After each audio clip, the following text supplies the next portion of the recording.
Salut tout le monde! Cette semaine, j'aimerais vous expliquer qu'est un écolieu. Parce que ces derniers jours, je me suis pas mal baladée en ville et j'ai constaté avec mes amis citadins que le terme d'écolieu est assez opaque. Il y a certaines personnes qui m'ont demandé si c'était pas quelque chose un peu sectaire. Et je dois admettre qu'effectivement, les derniers lieux que j'ai visités sont très spirituels, mais c'est loin d'être la majorité. Et il y a, au final, des lieux très différents. Et du coup, voilà, je voulais vous expliquer. Donc déjà, le principe d'un écolieu, c'est un groupe de personnes qui s'installent sur un espace et qui suivent des principes écologiques. J'utilise le terme espace car c'est très varié. Ça peut être un hameau, un corps de ferme, ça varie beaucoup en fonction des lieux.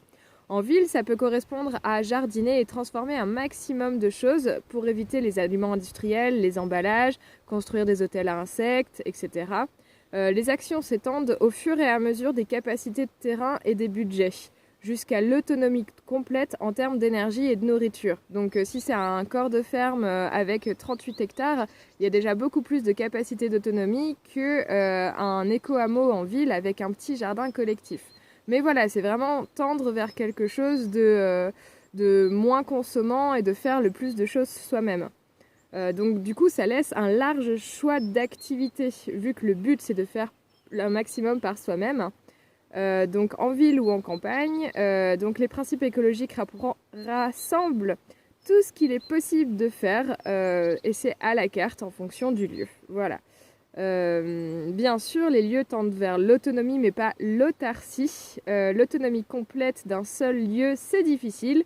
Et les groupes vivant sur un écolieu sont souvent en lien direct avec les producteurs locaux pour combler leurs besoins et où ils vendent aussi sur les marchés leur production afin d'avoir un apport financier pour pouvoir subvenir au reste des besoins qu'ils ne comblent pas par leur autonomie. Voilà. Donc les groupes vivant sur les écolieux peuvent s'organiser de différentes manières. Il y a le collectif ou la communauté. Le collectif, c'est quelque chose qui s'approche du concept de colocation. Chaque personne vivant sur le lieu est concernée par l'entretien du lieu et chacun peut avoir son espace privé, potentiellement avec des parties partagées, mais c'est pas tout le temps le cas. Donc un collectif, ça peut vraiment être chacun habite sur le lieu, ils se rencontrent de temps en temps, une fois par semaine ou une fois par mois, et le reste du temps, ils font un petit peu leur life, et parfois ils peuvent s'entraider aussi, mais voilà. Et la communauté, elle se base beaucoup plus sur le vivre ensemble. L'écolieu est commun à chaque personne, il y a plus d'espace et de temps partagé, et en particulier les repas et les activités ludiques. Enfin, souvent le travail aussi d'ailleurs. D'ailleurs, les trois lieux que j'ai visités précédemment, les trois arches, ce sont vraiment plus des communautés que des collectifs. Tandis que voilà, l'Anturel, ce serait vraiment plus un collectif. Donc, si vous aimez vivre seul, le collectif peut vous correspondre. Et si vous adorez être chez vos potes, la communauté, ça vous ira mieux. Et c'est là où je voulais en venir. C'est vraiment à la carte en fait. Ça va vraiment dépendre des personnes constituant le lieu. Il y a des collectifs qui peuvent prendre plein de formes différentes et des communautés qui peuvent prendre plein de formes différentes. Ça va vraiment dépendre des personnes qui le composent. Voilà, il y a plein de manières de fonctionner. J'utilise mes notes. Alors du coup, juridiquement, il existe le statut d'association de loi 1901 ou la société civile immobilière qui sont très utilisés en général. Ceux qui font partie de la SCI, Société civile immobilière, sont tous associés et chacun reçoit des parts sociales proportionnelles à son apport.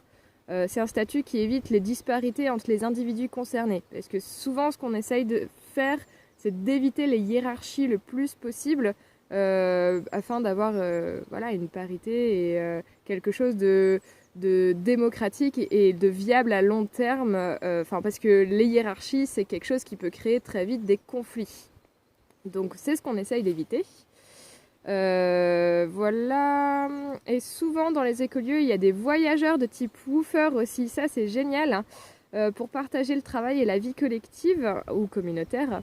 Et du coup, vivre dans ces lieux, ça permet de rencontrer beaucoup de personnes de milieux et d'horizons très différents qui sont du coup des voyageurs qui viennent d'un peu partout. Et c'est comme voyager mais en restant chez soi. Et ça, je trouve ça vraiment très enrichissant. D'ailleurs, sur le site Woofing, il y a un article qui a été publié pour expliquer un petit peu les différents principes de collectif communauté qui puissent exister. Article auquel j'ai participé, je vous mets le lien dans la description. Voilà, je crois que j'ai à peu près tout dit. Donc, sur ce, je vous souhaite une excellente semaine. Si vous avez des questions, n'hésitez pas à les mettre en commentaire, j'y répondrai avec joie. Et je vous dis à plus pour de prochaines aventures. Ciao!